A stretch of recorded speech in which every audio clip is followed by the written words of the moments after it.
ಏನಂದರೆ ಇವರೇ ಇಷ್ಟೇ ನಾನು ಹೇಳೋದು. ನಾವು ಅವ್ರು ಅನ್ನ ತಿಂದಿದ್ದೀವಿ, ಅದು ನಿಯತ್ತು ನನಗೈತೆ. ದರ್ಶನ್ ಅನ್ನೋರು ನಮ್ಮ ಆಶ್ರಮಕ್ಕೆ ಬಹಳಷ್ಟು ರೇಷನಿಂದ ಹಿಡ್ಕೊಂಡು ಭಾಳಷ್ಟು ಜೊತೆಗೆ ನಿಂತಿದ್ರು ನಮ್ಮ ಕಷ್ಟ ಇದ್ದಿದ್ದ ಟೈಮಲ್ಲಿ.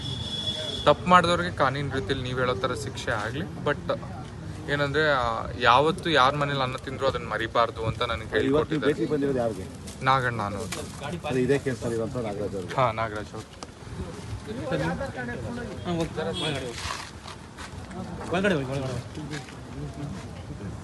ಜರ ಜನ ನಮ್ಮಪ್ಪ ಇವರೇ ನಡೀರಿ.